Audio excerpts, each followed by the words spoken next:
रहा था पूरा देश, रातों रात खुला ज्ञानवापी, व्यास तहखाने में हुई पूजा, देखती रह गई मस्जिद कमेटी।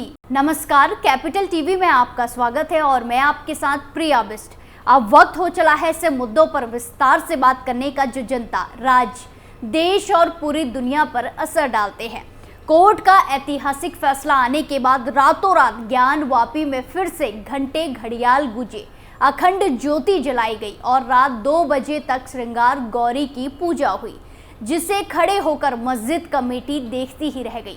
आज एक बार फिर बात होगी ज्ञानवापी की, बात होगी कोर्ट के फैसले की, बात होगी व्यास तहखाने में आधी रात हुई पूजा की। तो चलिए शुरुआत करते हैं।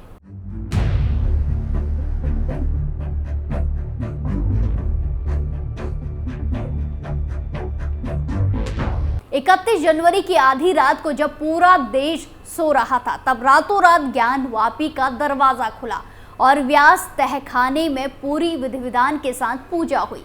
दरअसल बुधवार शाम करीब 3 बजे वाराणसी कोर्ट ने ज्ञानवापी में व्यास जी का तहखाना पूजा पाठ के लिए खोलने के आदेश दिए थे। इस आदेश में साफ तौर पर कहा गया था कि 7 दिन के अंदर पूजा के इंतजाम पूरे कर दिए जाएं, जिसकी जिम्मेदारी कोर्ट ने काशी विश्वनाथ मंदिर ट्रस्ट को दी थी। इस फैसले के तत्काल बाद ट्रस्ट ने साफ कर दिया था कि पूजा 7 दिन के अंदर नहीं बल्कि 7 घंटे के अंदर ही हो जाएगी।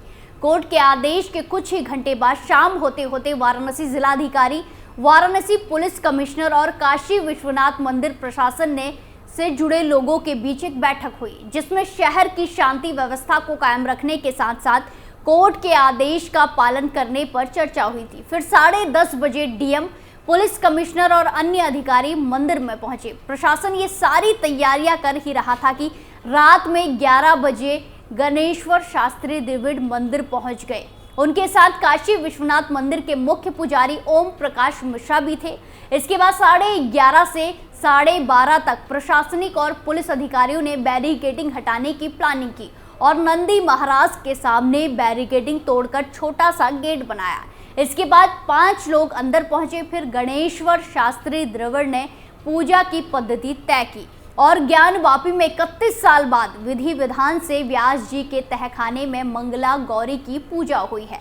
वहीं पूजा पद्धति आचार्य ओम प्रकाश मिश्रा ने संपन्न कराई।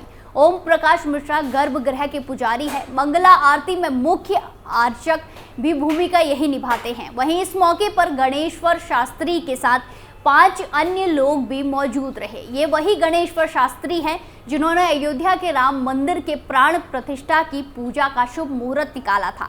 साथ ही इन्होंने अयोध्या के राम मंदिर का शिलान्यास और काशी विश्वनाथ कॉरिडोर के उद्घाटन का भी मुहूर्त निकाला था। वहीं अब गणेश्वर शास्त्री ने व्यास जी के तहखाने में बुधवार आधी रात के बाद पूजा करवाई।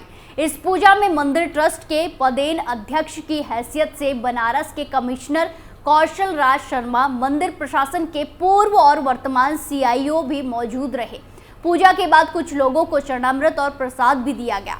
इसी बीच रात में कुछ युवकों ने ज्ञानवापी की तरफ जाने वाले मार्ग पर लगे साइन बोर्ड पर ज्ञानवापी मंदिर मार्ग लिख दिया, जिसकी तस्वीरें वायरल हो रही है। ज्ञानवापी में पूजा की प्रक्रिया रात में 1:30 बजे शुरू हुई, लेकिन रात में 12 बजे से ही लोग ज्ञानवापी के बाहर जमा होने लगे।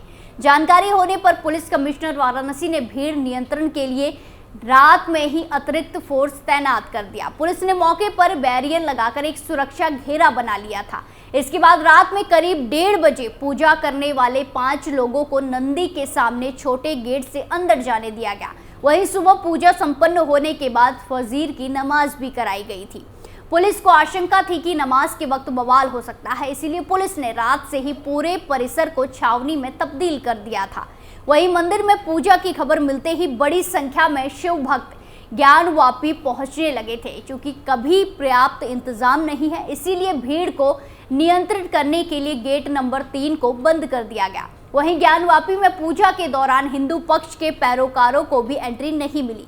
पैरोकार सोहन लाल आर्य और वादिनी लक्ष्मी देवी ने बाबा विश्वनाथ का दर्शन किया। दोनों ने बताया कि वो बाबा का दर्शन करने के बाद व्यास जी के तहखाने में भी दर्शन करना चाहते थे। हालांकि सुरक्षा कर्मियों ने उन्हें आगे नहीं जाने दिया। दोनों पैरोकारों ने ज्ञानवापी को आम श्रद्धालुओं के लिए खोलने की मांग की है। वहीं बताया जा रहा है कि ज्ञानवापी में जरूरी इंतजाम पूरे करने के बाद अगले 2 से 3 दिनों के अंदर सभी श्रद्धालुओं के लिए दर्शन पूजन के लिए गेट खोल दिए जाएंगे। वहीं कोर्ट के फैसले के बाद विश्वनाथ धाम के साथ साथ सभी संवेदनशील इलाकों में सुरक्षा बढ़ा दी गई है। नई सड़क से मदनपुरा तक के इलाकों में पुलिस गश्त तेज कर दी गई है। प्रशासन ने सोशल मीडिया पर भी निगरानी अपनी बढ़ा दी है। 31 साल बाद ज्ञानवापी परिसर में पूजा होने के बाद कानून व्यवस्था के दृष्टिकोण से अमन चैन है। कहीं से किसी अप्रिय घटना की कोई जानकारी नहीं मिली है। वहीं अब ज्ञानवापी मस्जिद के व्यास जी तहखाने में आरती और पूजन को लेकर काशी विश्वनाथ मंदिर प्रशासन ने टाइम टेबल जारी कर दिया है। यानी जिस समय काशी विश्वनाथ मंदिर में आरती होगी ठीक उसी समय व्यास तहखाने में भी आरती कराई जाएगी। व्यास तहखाने में प्रतिदिन 5 आरती होंगी, जिसकी शुरुआत भोर में 3:30 बजे मंगला आरती से होगी। इसके बाद भोग आरती दोपहर 12 बजे होगी, शाम 4 बजे अपराह्न आरती, शाम 7 बजे सायंकालीन आरती और रात 10 बजे सायं आरती होगी। वहीं कोर्ट के फैसले से एक तरफ जहां हिंदू पक्ष खुशी से झूम रहा है, तो वहीं मुस्लिम पक्ष को फैसला मंजूर नहीं है।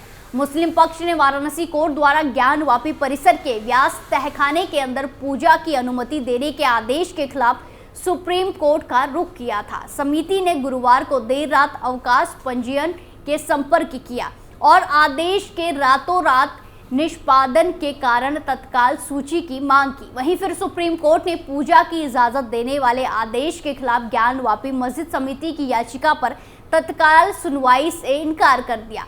शीर्ष अदालत ने याचिकाकर्ताओं को हाईकोर्ट जाने के लिए कहा, जिस पर मुस्लिम पक्ष ने कहा कि वो कोर्ट के फैसले के खिलाफ हाईकोर्ट में अपील करेंगे।